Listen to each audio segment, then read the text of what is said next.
Reality.tv.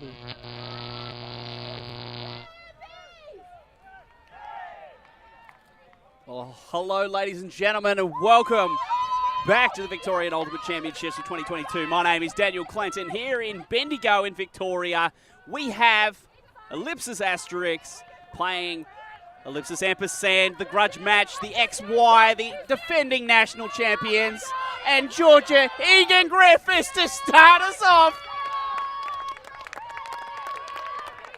Woo! Oh, we're in the game.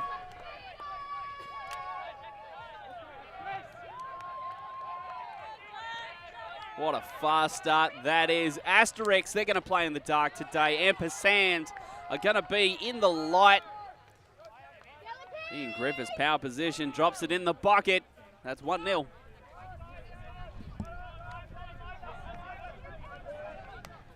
A fine hello to all of you tuning in at home.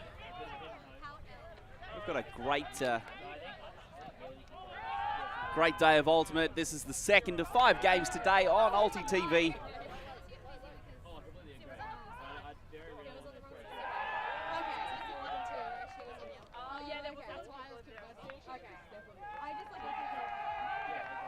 See Steve Wright, coach of Ellipsis, on the field at the moment. He is currently coaching Asterisk, having 2 teams here this weekend. So first game though, first 3 games he's going to spend with Asterisk. He said the last 3 games he will go over to Ampersand and help them out. Man to Paul. It's going to be a good one. Ma. Toyo. Back to Ma. Prentice. Goes to Ma and immediately walks for the power position. A nice switch there between Fung and Daliwa. Prentice into helmet, and he's going to go outside in the direction of Ma. That's way too far. However, the first turn of the game comes off the end of an Alex Prentice huck that was just too far towards the break side of the field.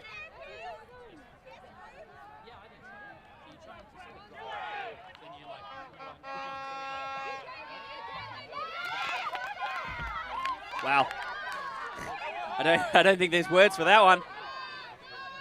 Toyo getting a block. This game is delivering at the moment. Prentice back to Ma. Toyo. Oh, it's too low. That's a turnover. Asterisk will get it back. Man. Grange. Oh, there's a complete miscommunication between Caitlin Grange and Lyra Meehan.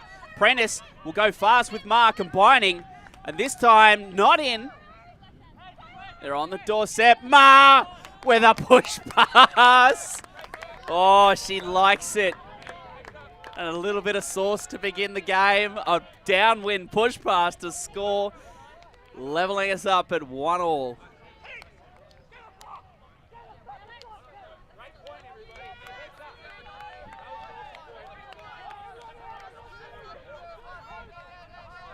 Well, the Ellipsis Club has quickly become one of the premier clubs in Australia, starting off as a women's team only, since branching out into mixed and men's.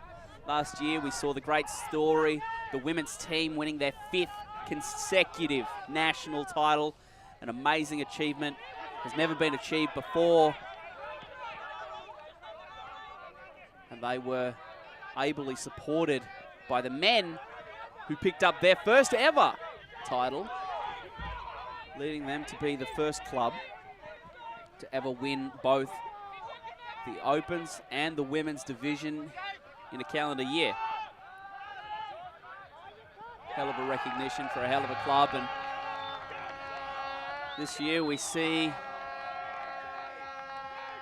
Ellipsis, the women's side anyway, splitting into 2 teams. This is the first time this has ever happened. an XY split, as we say in the game. Means that both teams are theoretically, at least on paper, equal.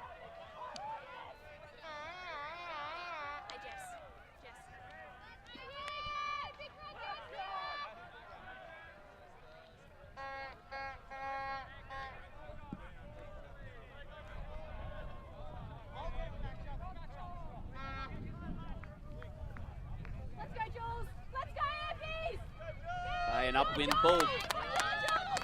Ampersand to bring the defense. It's all been match and single coverage.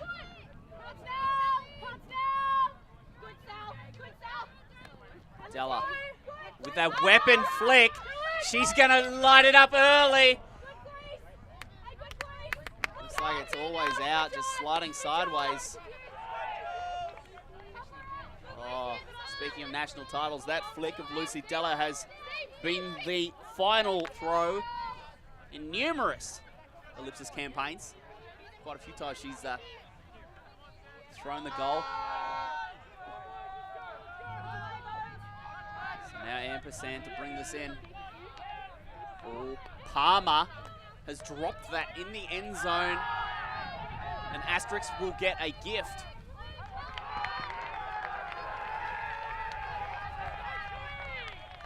Chung to pick it up. Who's going to be the person? Egan Griffiths. Della with a bit of a banana cut. Back to Chung. Griffiths. Lovely switch. There's the around break. That's a score. Asterisk going up 2-1. Something I think after we watch that score again, quick movement out of the handlers. Chung back to Egan Griffiths. Egan Griffiths looking for the around. And that's the break. Just that movement between the handlers to create the width. See if we can get another replay, because there's something else I'd like to point out there in that play. It's a little bit of a defensive wrinkle, actually, that we've been seeing. You watch here on the give and go, you see the switch between the defenders. The defender up the line going with the cut. Something we've been seeing out of the high-level teams. They're less rigid in their single coverage. They tend to switch, especially on when they're playing defense against those close receivers, tending to switch and play almost a zonal scheme, looking to cover the player moving to a space rather than just a player exclusively.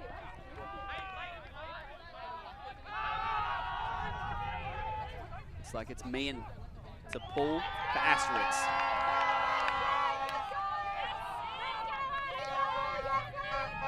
And it's Prentice to pick it up.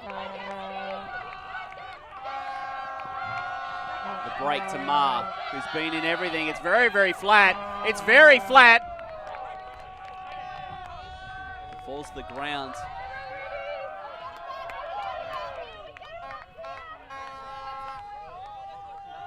You might be able to hear in the background the heads of state men's ultimate team making a lot of noise over there. It seems like they've wound it back to the World Cup of South Africa. They've got the Vuvuzela. Meehan fitting it into Parks. Down that sideline, not a lot of space over there. Parks is going to look back to Meehan. She's going to walk into it. It's floating. Is the wind going to push it out? It looks like it has. And Maehr picks it up. Not going to waste any time. She wants to get to it. Prentice. Not much happening down the field. There's Atoya popping up, as she always seems to do. A handy player. Oh, there's another nice hike. This one, Prentice is in the area. She's going to have to go. She goes, but she doesn't get it.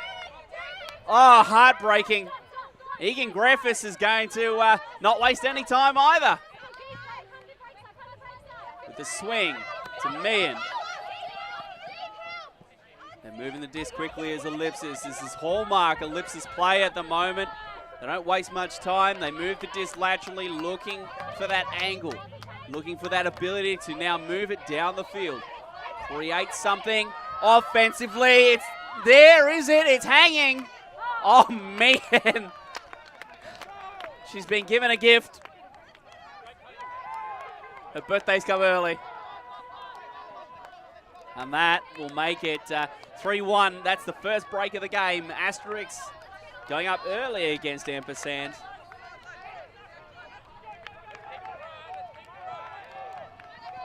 Oh, Prentice, it was so close.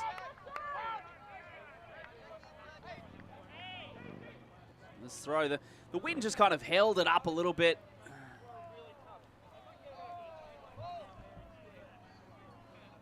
Going through the hands of Forbes.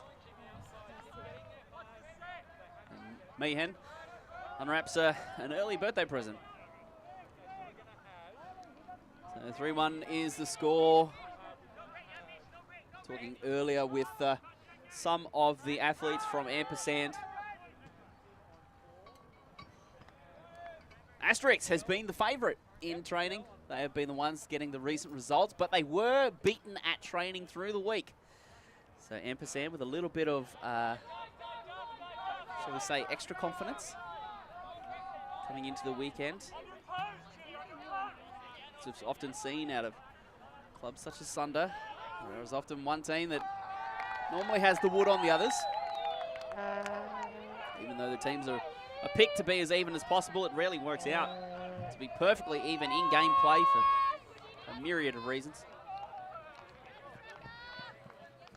Prentice and Ma to Atoyo. Back to Ma.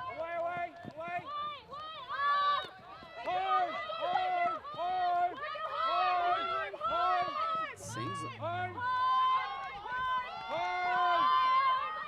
the force is seeming to switch. Atoyo is going to put it out to Ma. There's a nice steadying point for Ampersand. 3-2.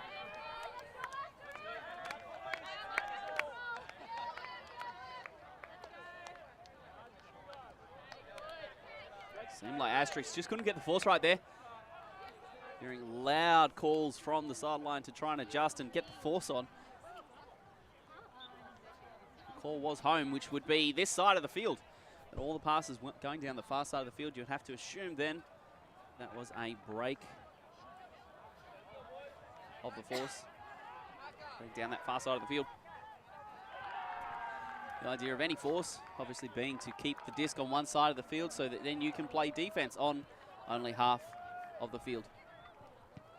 In practice, sometimes it works out a little bit differently than that, especially against teams like Ellipsis that love to use lateral movement, try and stretch out the field in terms of width as well as depth.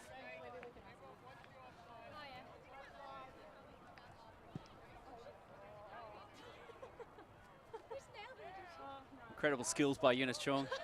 Just did a bottle flip and it landed upright. First try, no worries.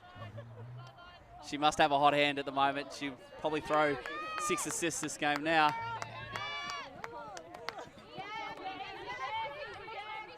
So an adjustment now from Ampersand. They bring a zone. Della is gonna, oh, she gave that a lot to Meehan, who's gonna walk into it. It's flat, it looks good. Dignam in the area, nope. That's a goal. Asterisk, 4-2.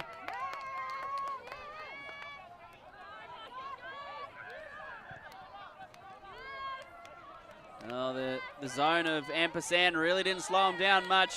Lyra Meehan on the far sideline. Walking into a beautiful forehand, nice and flat, down into that back space. Kayla Dignam maybe caught a little bit short there, a little bit too far underneath the disc if she was playing as the deep and some sort of zone coverage.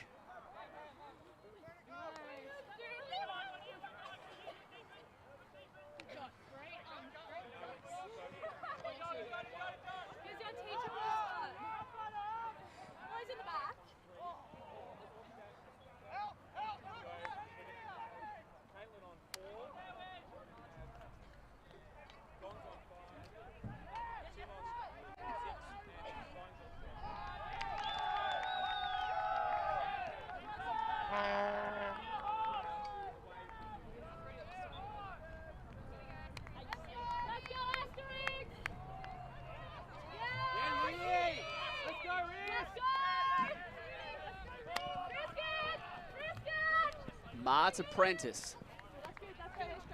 Back to Osaka Atoyo. The three have been really key, and there's just a straight up skill error by Atoyo. Just going to give it back to Asterisk, and any Ellipsis team, that is a bad idea. You do not want to be turning it over. Eunice Chung, as I said, she has the hot hand. First the bottle flip, and then a bit of a saucy flick that just floats barest of margins over the fingertips of Caroline Maehr. Oh, just the slightest little bit.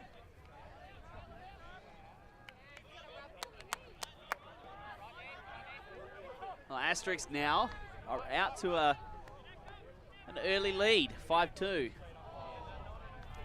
Clinical offense, not many turns at all. Must be uncomfortable for Ampersand. This is the treatment that every other team has received over the years. You turn it over, they score. They need to maybe start to find a little bit of their own Ellipsis magic.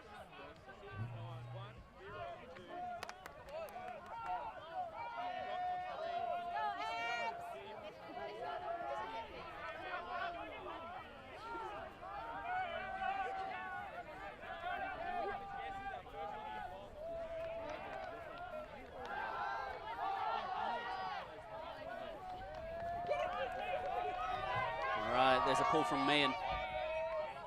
It's good. Apprentice to pick it up. Looks like Maehr has moved down into the stack. Atoyo coming back as the reset. Now we see the play develop. Maehr comes back for the reset. Dignam out of the stack, getting a nice gainer. Maehr nods, she wants it.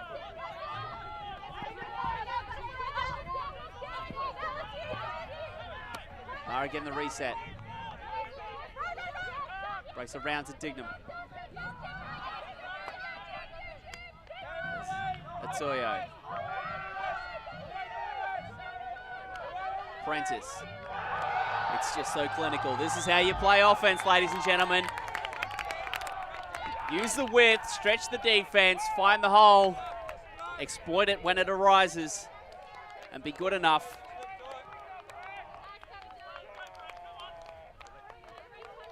Kind of play could go in a training video. On the title, dump swing score. That's an old one.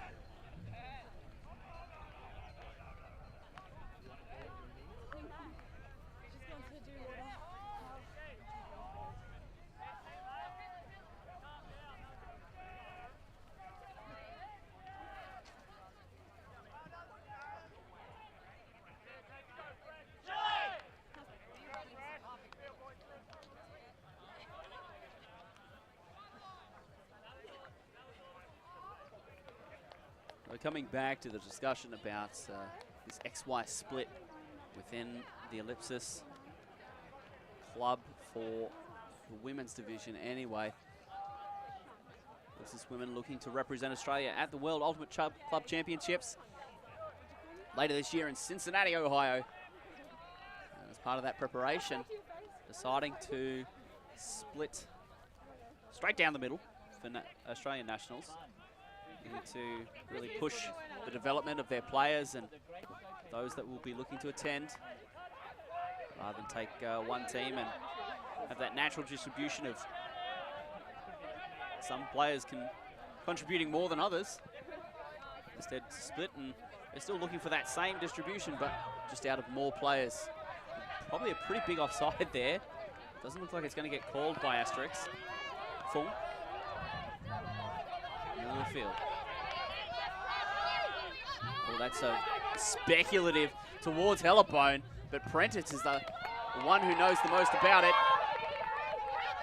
She's playing both ways at the moment is Alex Prentice. Same with Michaela Dignam. She's also, Prentice is going to have to go. It doesn't get there. That's a turnover. So Eunice Chung will pick it up. Oh, she's going to go. She's going to throw it. It looks like a goal. It's going to come back on a pick call. Fung definitely having that hot hand at the moment. She's in the red zone and looking to score.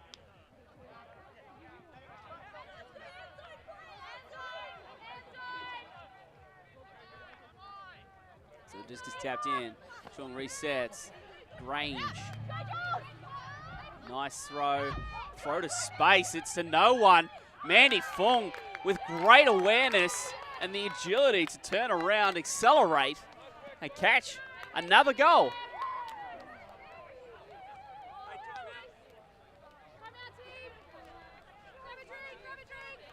A timeout has been called. We come back to the score. Fung looked like she was standing still. That's what we call the thrower initiated.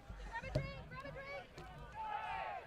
with that great awareness and that great experience, knowing that that is a dangerous spot in the field, and kind of knowing, being a skilled and accomplished thrower herself, knowing exactly where she would throw it. So as a receiver, can get it done. So 6-3 discussions in the circles. I think for the most part, Ampersand, they really need to lift the level of their game at the moment. They are being out-executed, outperformed. This Asterisk team looks sharp. And Ampersand having been on the rough end of the training outings, at least.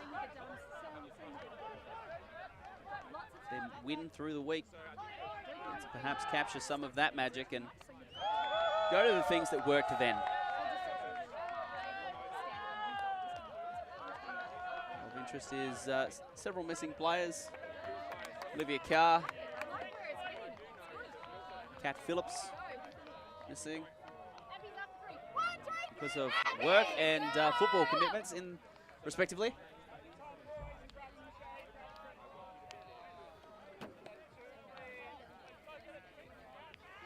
There are also a few others that are missing. Another squad really at full strength.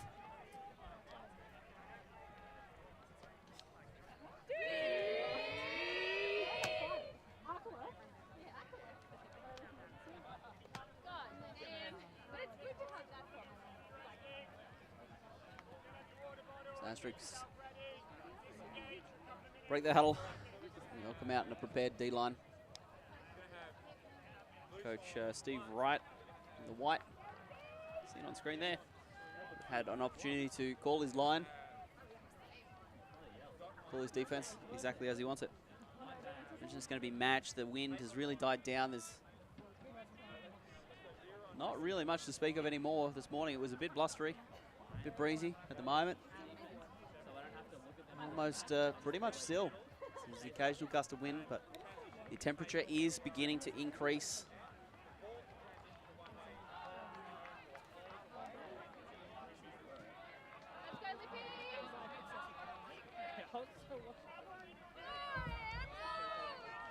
There's the pull. 23 degrees on the weather app. Prentice just having to carry a big load at the moment. Reset to Ma, back to Prentice, to Palmer. Palmer, oh, with a very flat one towards Atoyo. That's a turnover. It's another skill error. Something we don't see a lot out of this Ellipsis club, but at the moment it's Ampersand really struggling to find that tight flight gear, the one that Ellipsis is so famous for. Jess Parks points. Lyra Marion to Georgia Egan-Griffiths. Back to Mann. Oh, there's a free receiver. It's Grange. It's going to float, though. The disc hasn't gone far enough. Oh, what a grab. Beautiful. Over the top. That is impressive. And it's Grange who eventually catches the point. Needed this throw from me and just needed to go a little bit further, and that would have been a really nice point, but it ends up just being pure athleticism. It saves that one for Asterisk. They are out to a commanding lead at the moment, 7-3. I have to wonder if Steve Wright doesn't just abandon Asterisk completely, jump over and start helping Ampersand.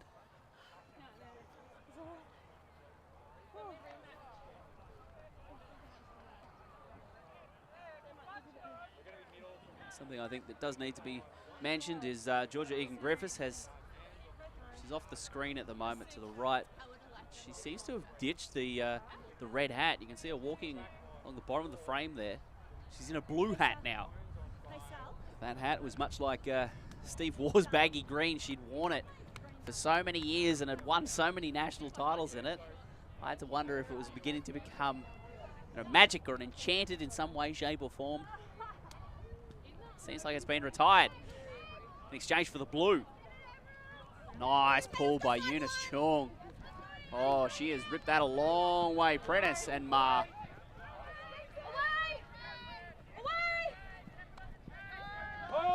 Ma again. Combining nicely with Prentice. Oh, that one's just going to tip up in the air. They've still got it though. Does Ampersand. Nice reset. Prentice goes for it, outside in. Itoyo goes big. Oh. Fung with great concentration catches. Oh, Carolyn Ma. She's stolen it out of the air. Ma again off Prentice. Oh, she's going to go inside out. It's a turnover, right or die ultimate. Too much though. Ellipsis normally known for that really cool, calm and collected, a little bit robotic, highly clinical ultimate. And that was not it. Now we see the defense coming up. Whoop. It's long. Grange. She wants it. Yep, she's going to stick it. And it's out in front. It's a beautiful throw by Grange. It's too far. Oh, the game beginning to open up.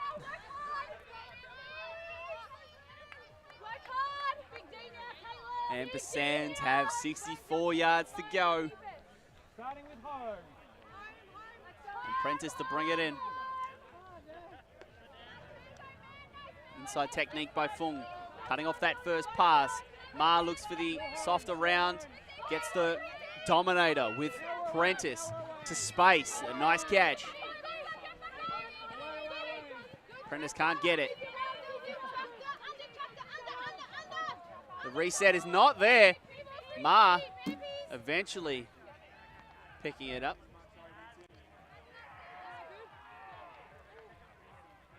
It's like this is a slight pick call, so the defender makes up their ground and it just comes back in on the stall that it was on. Ma. Nice flat throw. Prentice. And he's going to go long with the outside in. Grange in the area. Just enough pressure on Anderson. Talks her out of it almost. Whispering in her ear as that one's coming in it down. Not actually, that's a metaphor.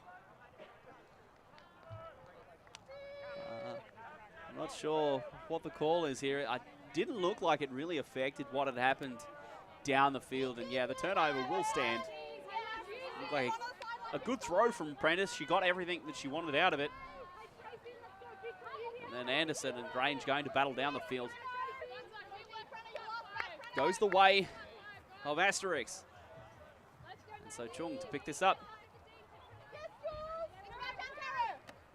Grange off the front of the stack. Chung again. Chung going to reach with a flat backhand. Oh, it just bullets through the hands. Prentice goes fast. Prentice gestures in to Itoyo. There's Ma working down the field. She's going to go with a nice looking backhand. Oh, that's what we needed. That is what Ampersand needed. Off the back of a beautiful Caroline Ma backhand.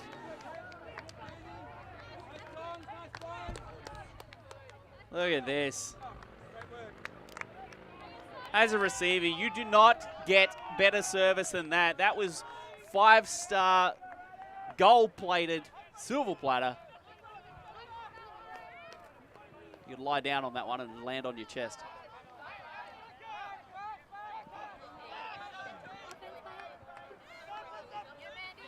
Forbes on the reception there.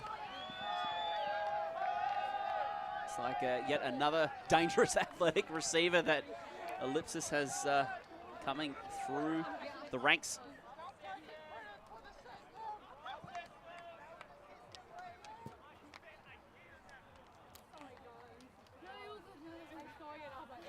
See Chloe McDonald actually on the sideline, sporting an arm cast on her left wrist.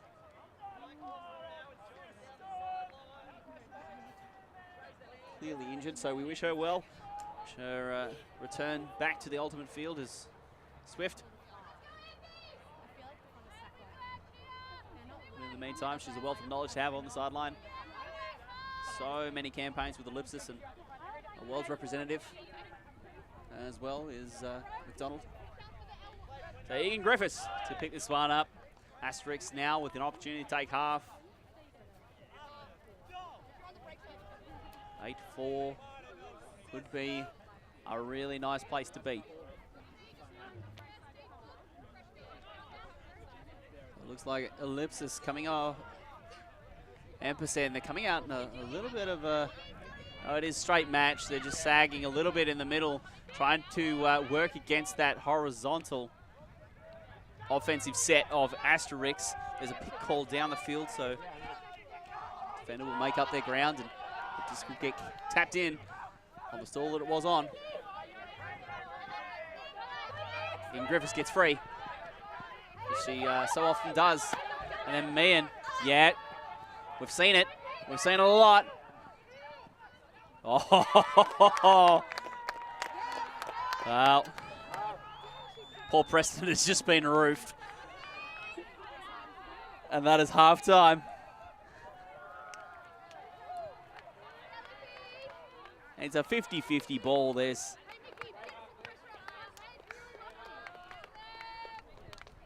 not really the best throw in the world, and it was just a throw that put it on the receiver and put it on the defender, and ends in the score. So 8-4 is the score.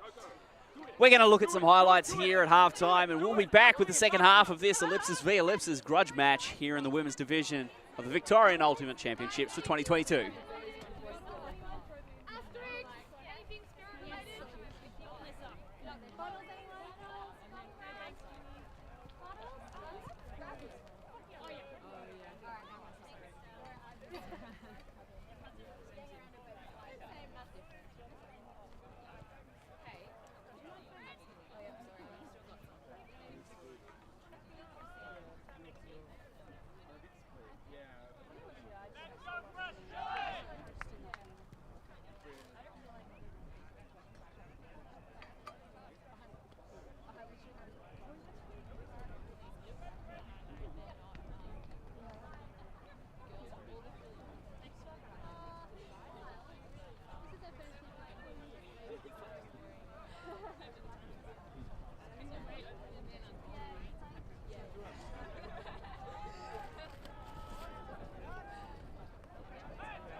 I told her to hurry up.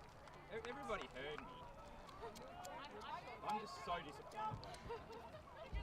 I am.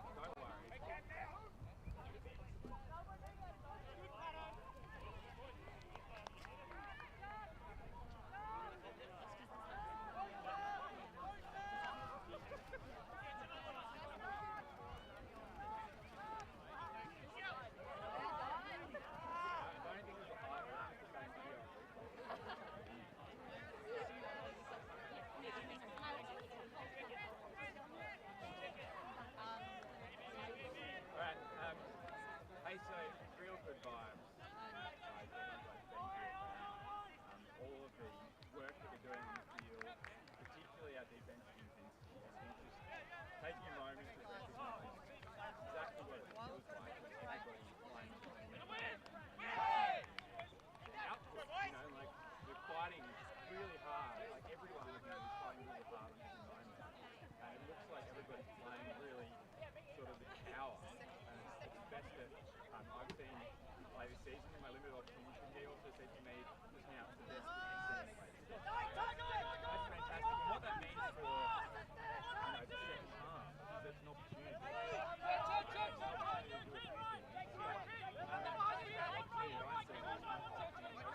Given the foundation of it,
literally solid. I can't be too mean.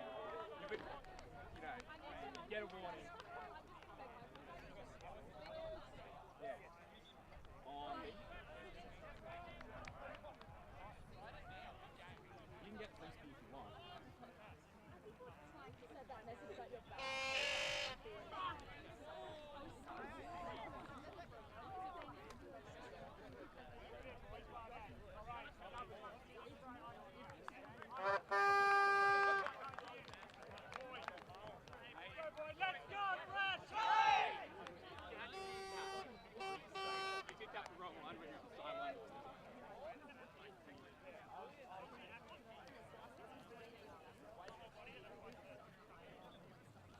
Well, welcome back to the second half of Ellipsis Ampersand versus Ellipsis Asterisk. Here in the women's division, the Ellipsis club splitting into two for this this season ahead of the World Ultimate Championships in Ohio, Cincinnati later this year. See Ampersand slow to break the huddle. They are a long way behind Asterisk out of half.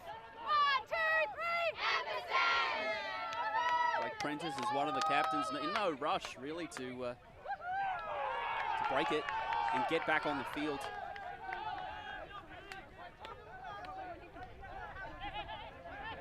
They have struggled thus far. Asterisk, smooth sailing. So the cognitive dissonance is a bit weird watching an Ellipsis team get the Ellipsis treatment.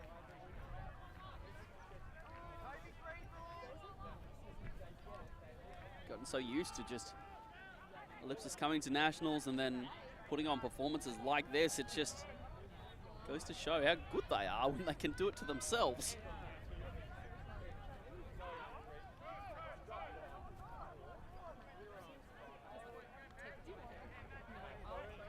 Still got a good 30 minutes to play here. This game was a little bit delayed in starting. Asterisk was slow out of their game with Zig Theory, who they beat. I believe the score was 13-4. Don't quote me exactly, but it was a sizable win for Asterisk against the team from South Australia. Ampersand, they come off a victory as well. And a sizable victory as well against Hot Chili, which is the women's team from the Chili Club. So Prentice to Ma. I think this game is going to be extremely valuable to both Prentice and Ma. It's a losing game at the moment, but I think that given the opportunity to go back and study the film on this one, they're going to see a few things to adjust and improve upon. It's not like they're doing anything that is majorly wrong. Prentice tries to clear. Nice break by between to Palmer. Outside, inside out towards Anderson.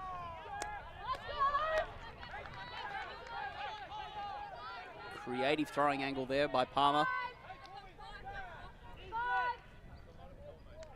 It's turnover. Asterisk get what they want. And Meehan. Grange is all alone. She goes across the field.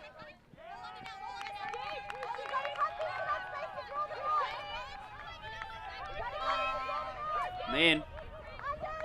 Power position again, and she's gotten in that position a lot this game. Claire Hollowbone. Finds the reset to Meehan. Grange.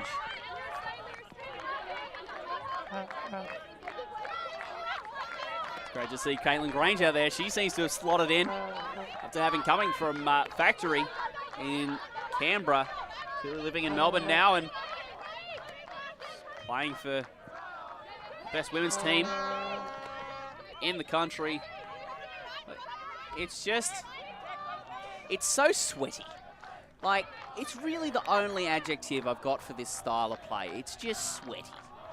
You can't get it off them. Like, can we get a second discount there and let Ampersand have a turn?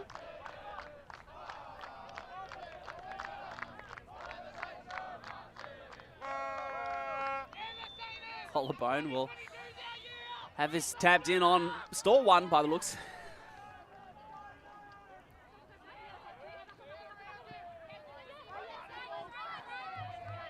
Grange has to reach with the left, gets it. She's going to go outside into the fat side of the field. It looks like a pretty good throw. Yeah, it's a goal. 9-4 the score. Asterisk are well and truly in the driver's seat on this one. Caitlin Grange really looking at home out there. Just in everything at the moment. It's great to see talented players like her. When they move teams, they rise to a new challenge. Continue their ascent to stardom. Could see, could be looking at one of the next biggest players in Australia, perhaps.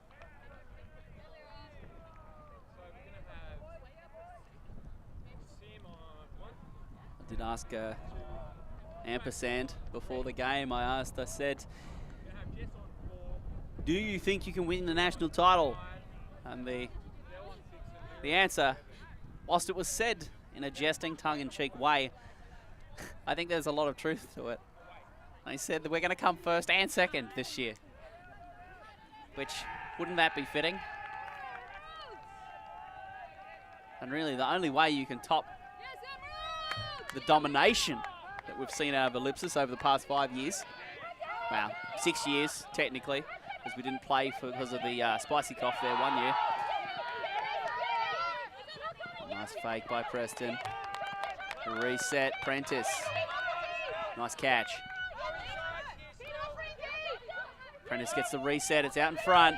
She does have the cut, she's not going to throw it. The matchup down the field wasn't great for the long throw. Carolyn Ma has been moved down the field by the looks. Preston starting to get involved in the game. Ma. Nice throw to Prentice. Parks has pulled that match up and she's not doing enough at the moment to stop the athletic Prentice. Maehr around. Oh, what a bid by Dhaliwal. She has put her body on the line in possibly a pretty bad bid.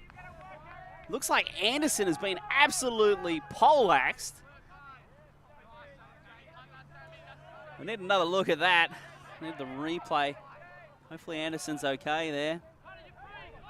Maehr, she saw it. And Dhaliwal in no kind of position, comes from behind. I mean, hard to say from here. I'm not even sure it was a foul, looking at the replay again. That bid from that back position, it's always, like normally you would say that's a foul, but I'm not sure, well, it's just hard to say. Players moving at that speed. Contest, everyone's arriving, on the same spot at the same time. It's really hard to definitively say what is or what didn't happen. Dhaliwal, great bid, known for her athletic layouts.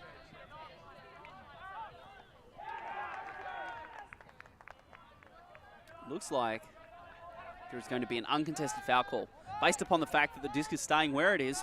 It wasn't caught, so it seems that the Anderson that took that heavy knock, she's called the foul, and Dhaliwal has not contested. So Dignam subs in and looks to throw the assist. Oh, it's a turnover. Asterisk stands strong under pressure. There's been a very un-Ellipsis-like performance by Ampersand here. And to be perfectly honest, I think that is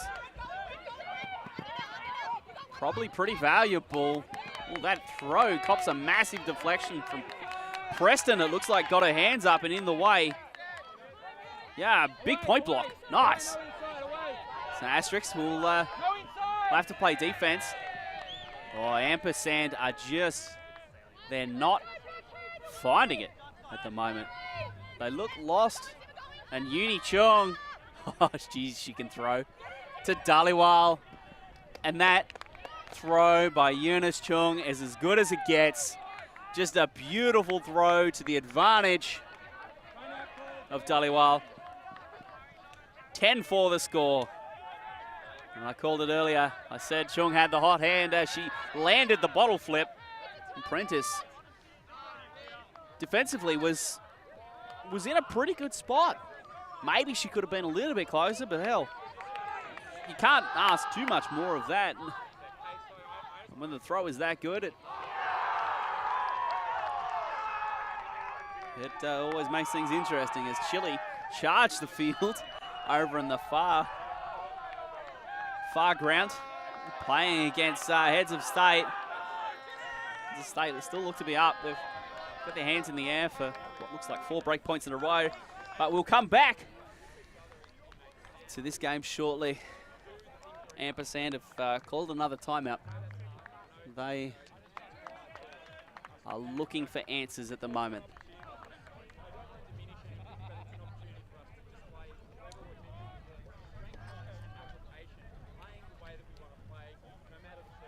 So I was saying about the performance being turned in by Ampersand. I think that this is a real bright spark.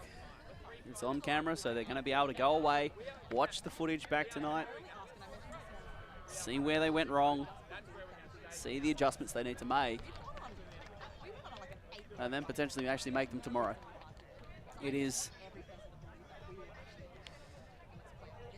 of immense value being able to watch yourself play and watch your team play. So if you're interested in watching more Ultimate, be sure to jump onto Ulti TV and support the Ulti TV Patreon. Help us bring more events like this. Production crew driving for many, many hours to get here and to bring you this. We'd love to do more of it, but we need the audience's help. We need your support as fans.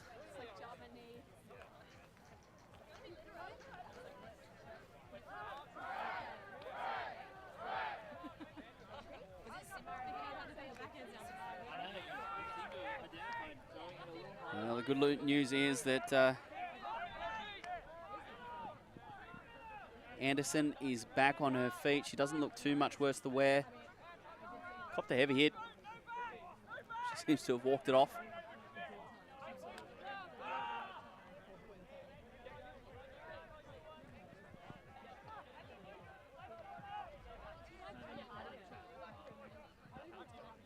Asterisk to Paul. That's going to be Grange. Oh, she's really starting to come into her own, is Grange. Breakout season last year. Carolyn Maehr. Bit of a soft hybrid zone at the moment. Dignam finds the space. Comes off the chest of Jodie Palmer. Speed kills, yo. So Amanda Fung to pick this up. Ooh, gets a break, but it goes straight up in the air. Grange is close. She does get it in, managing to box out the smaller frame of Osaka Otoyo. Nice to O'Connor. Parks is out the back. That throw isn't fast enough, though. It's going to hang. And there's Prentice getting over the top of Parks. Maehr is going to absolutely punt it. And it's going to be completed. She's pretty much on the goal line. And that right there, I think, really sums up the performance from this Ampersand team today. Just not the ultimate that you expect out of an Ellipsis team. There's an injury call. Very fast running point there. A lot of one-way traffic.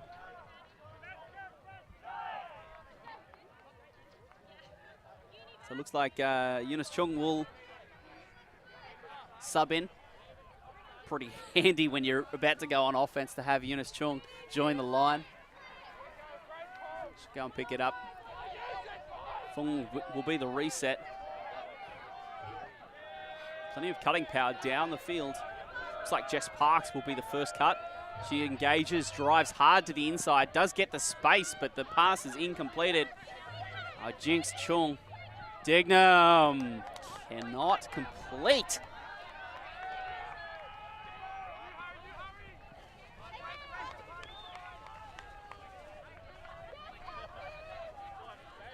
So Chung will get another second chance at this.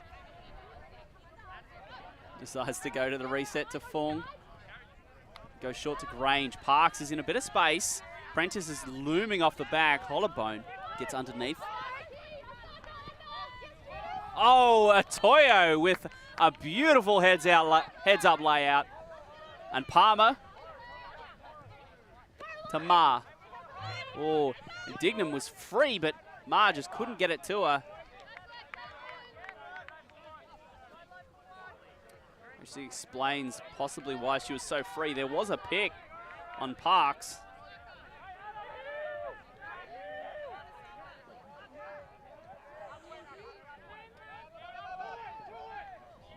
Oh, Maehr is just going to put it up to Yu. Yu goes inside to Dignam. That's better. Ampersand finally find the goal that they were looking for. 10-5. With fits and starts. They go do the Ellipsis team in white.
For anyone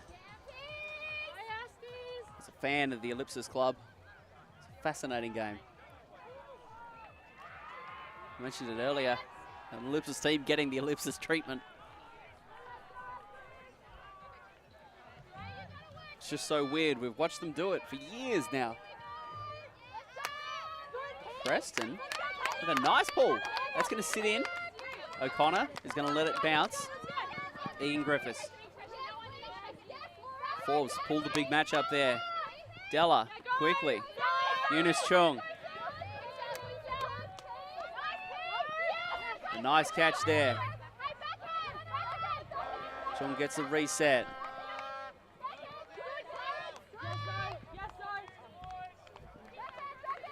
Egan Griffiths, they're getting deep in the red zone. Della. Egan Griffiths to Mead. And now they're getting set up. Oh, that is a very ambitious throw that works out perfectly. Asterisk now with their 11-point. There's 6 points up in this game. Coming into this game, I didn't expect it to be this big of a gap. I expected, one of the two teams to at least get a little bit in front, but I really did not expect it's amounting to a very clinical showing by this Asterisk team.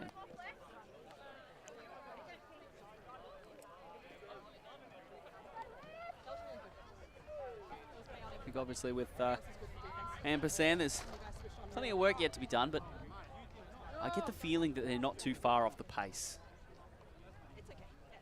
What Ellipsis has always managed to achieve has been to exploit small weaknesses and exploit them in a big way.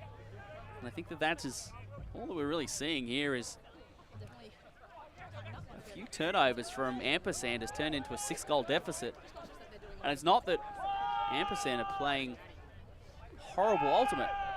You see they've got good structures and they've got a good idea and a good plan. They're just not executing it particularly well. So Della will pull for Asterisk.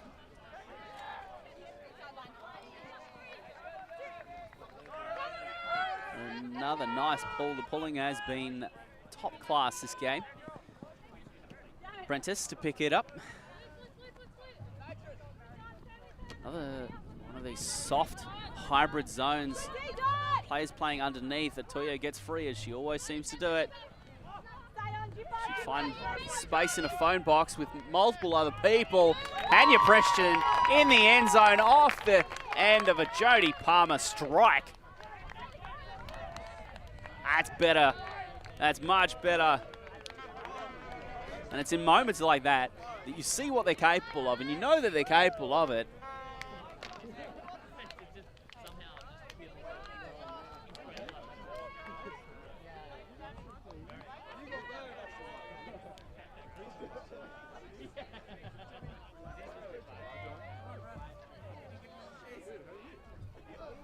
As we close in on an hour played, we've got another 10 minutes, approximately, of regulation.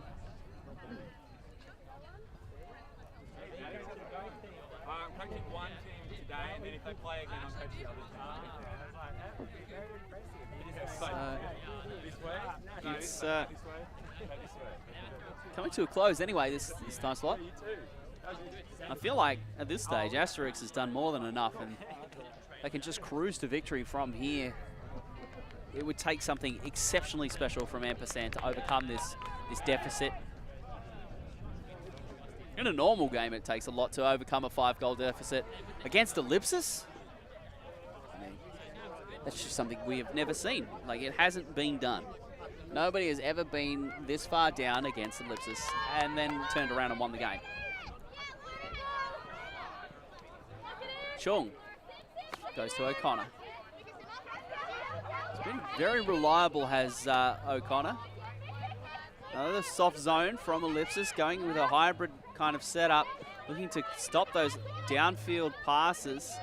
Looks like a zone, but against Egan Griffiths and a move like that, I question whether it's a good idea to run this kind of scheme. As Egan Griffiths is showing that the magic is not in the red hat. It's all in that right hand as she throws with such extreme precision. You see, she just sits it. Look at where she's sitting, right? For those of you at home, you wonder, how do I play zone offense? You do that. Sit in the hole, let the thrower get it to you, and when they do, you throw it to the next person. And it's not as simple as that, but when you're that good, you make it look easy.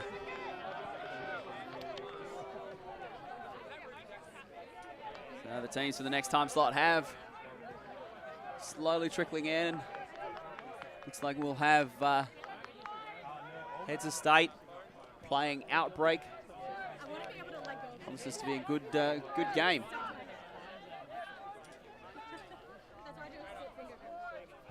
That'll be coming up next on Alti TV, so make sure that you stick around, have the stream on in the background. I'll be here all day. I'll be here all weekend. So while you do your housework or whatever you happen to be doing on the weekend, I can tell you a little bit about this game as Grange pulls again. And Prentice goes on the full. Wanting to get a little bit of momentum maybe. And Ma to Osaka Itoyo. Nice throw to Preston. And there's the throw to Dignam. It's high. Dignam adjusts well. Not exactly the way it was drawn up, but it'll do. 7-12 the score. Close counts in horseshoes, hand grenades, and nuclear warfare. And ultimate frisbee as well.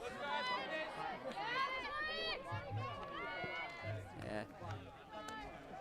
If anything, it looked like Dhaliwal had overcooked the defense a little bit, and the throw, because the throw wasn't great and it went a little bit high, just kind of popped up in the air, and Dhaliwal was left in a position where she couldn't really make a play on the disc.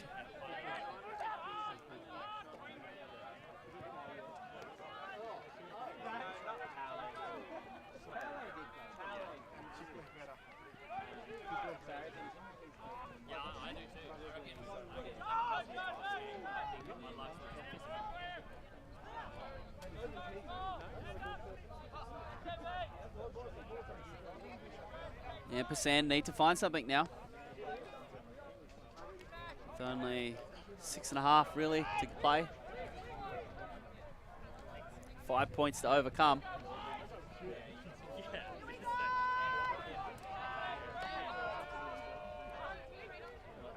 Looks like Jodie Palmer to pull for Ellipsis Ampersand.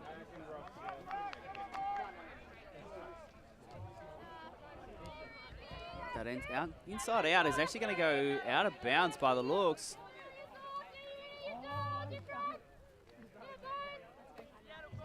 An uncommon occurrence, we'll have a brick. And Eunice Chung to bring it to the middle of the field. 1/3 the way up is the advantage given to the offense when the defense pulls the disc out of bounds on the full. Some tight defense now from Ampersand. Egan Griffiths finds it against Forbes. Meehan goes back to the forehand, goes back to the backhand. Hollowbone, ooh, wanted that. Good defense by Forbes. Just slowing down that offense. It's exactly what Forbes needs to do. Della creating separation from Palmer. Meehan.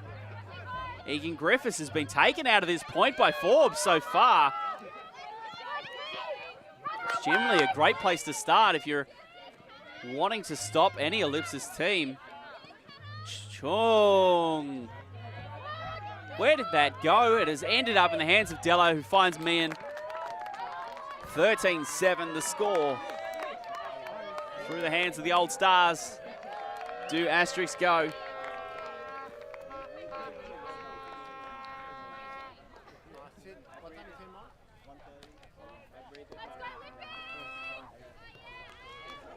Ampersand, they've really struggled to create defensive pressure. I think that'll probably be the thing that stands out the most. That and the offensive errors.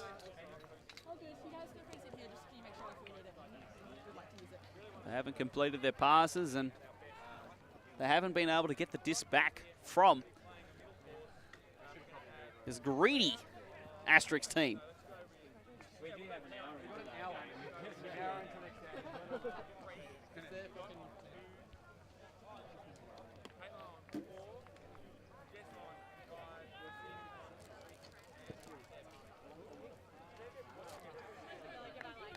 At the moment, Asterisk, they certainly are greedy. They have all the marbles and they're not looking to share.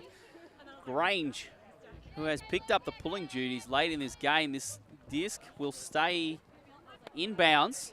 The wind has died, so it helps them, that throw in particular. Anderson rejoins the field after that collision earlier in the game. She looks okay.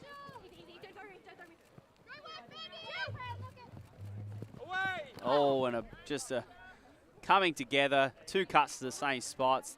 It doesn't look like there's really any kind of call, but there might be. Happened in front of me. Gonzalez and Dhaliwal involved.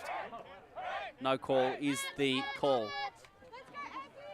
And that's an oxymoron if ever I've said one. No call is the call. All right. We'll shelve that one and move on. As Fung will pick it up. Nice around. Oh, Grange with a spectacular left-handed grab. Oh, with a nice backhand to no one. A beautiful looking throw to no receiver, even in the same postcode. So here comes Prentice with Maehr. Back to Prentice, looking for Maehr. Oh, Maehr in a power position. She'll take that one, and Dignam has Akers. That's better. You fancy if there's a way back in this game for Ampersand, it's through the high-level play of people such as Caroline Maehr and Michaela Dignam. You hear a timeout call. I think that might be Asterisk who have called that one. 13-8 the score. Time cap no more than 90 seconds away.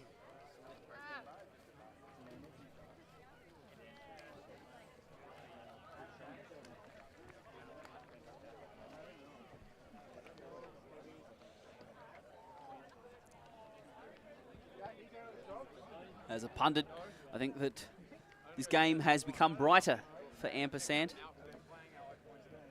The game, had it ended with only, 4 points on the board, there might have been some navel gazing and soul searching to be done, but this fight back has been good. Bit of life, a bit of kick. An Ellipsis team showing that they're not going to get Ellipsis.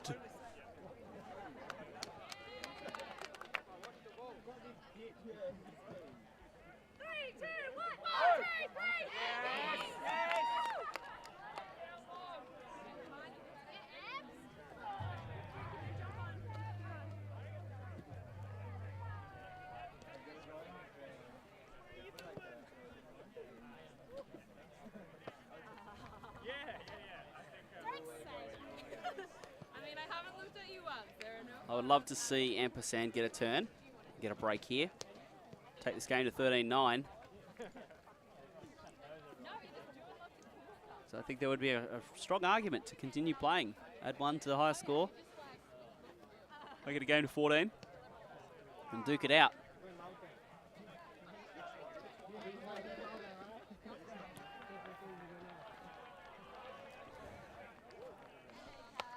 And I'm not sure, I'd open it up to those of you at home. Would it be a good thing or a bad thing if Ampersand came back and rolled Asterisk 14-13? Is that the kind of ding-dong battle you want game 2, day 1 of regionals?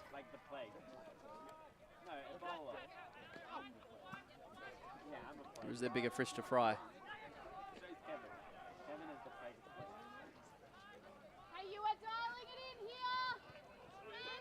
Or is perhaps a ding-dong battle like that exactly the fish you want to fry in your preparations for Worlds? Panya Preston. Looks like that one will not stay in bounds. Nearly lands next to me here under the 5-star accommodations in the commentary tent. Here's Chung. Will take another brick.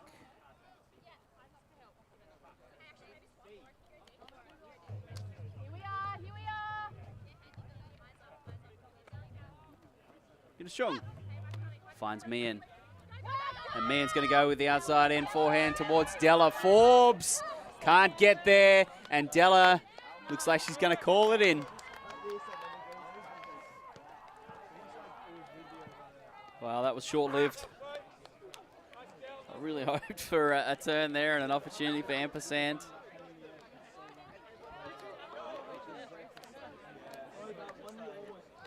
And I would love to see Forbes just rise over the top there and crush Della. She looked like she was in a pretty good spot and just didn't really fly and go early enough.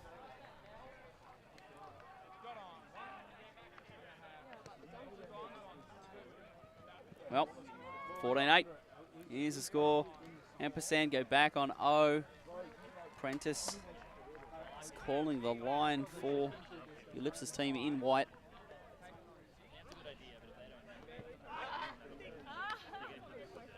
And Asterisk have a chance to end this game right here, right now. Just a minor formality of getting a turn and then punching it in.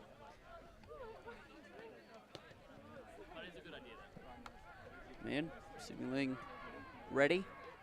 Disc held up in the air. Oh, that is a great pull. Should stay in. It will. Maehr lets it bounce. Caught in the shoelaces a little. Prentice looking for Osaka Utoyo, covered well by Mandy Fong. Nice ace this side. There's Anderson popping up. Oh, that is a speculator. Dhaliwal can't rise. Prentice gets it. It's going to float it out there. It's too far.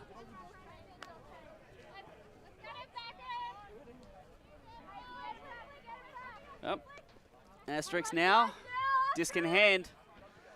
They go 64 meters. That'll be the game. Egan Griffiths.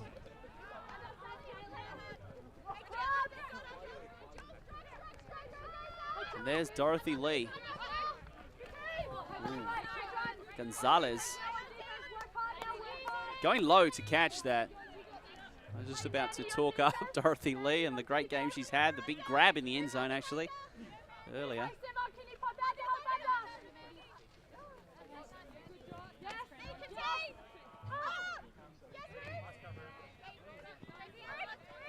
Anderson. Victoria. Maehr. Prentice working down the field rather than behind the disc. Popping up now to get the reset. Prentice points. She goes around with a nice backhand to you. Maehr snatching it in front of Meehan. Prentice. She wants the around. She's going to hang it out there. Dhaliwal in the area. Sima Dhaliwal, she's a hellish defender.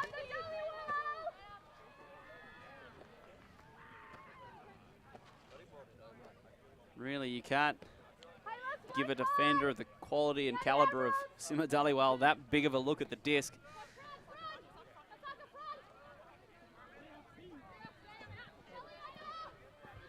Grange finds Lee. To Fong. Egan Griffiths going fast. Gonzalez.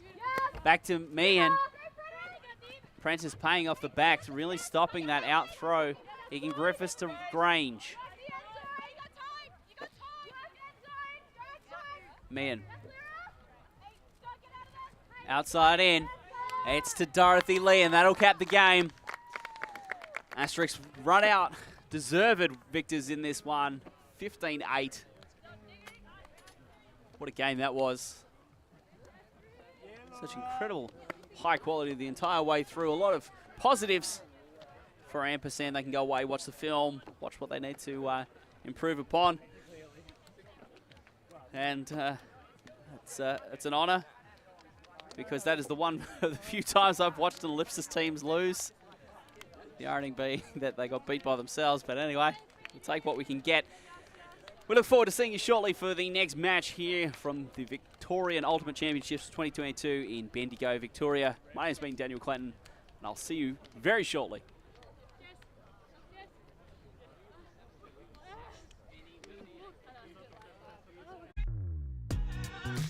We are a group of ultimate players, coaches and video enthusiasts. We've worked with the major federations and the greatest events. We're on a mission to make Ultimate huge. We want our videos and live streams to be free to watch. We want to make stories that not only reach you, but also reach people outside the Ultimate community. Like and subscribe, Ultimate TV, the best in the world.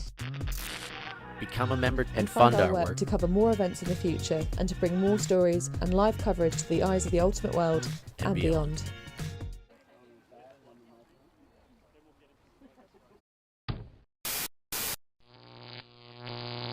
Ulti.tv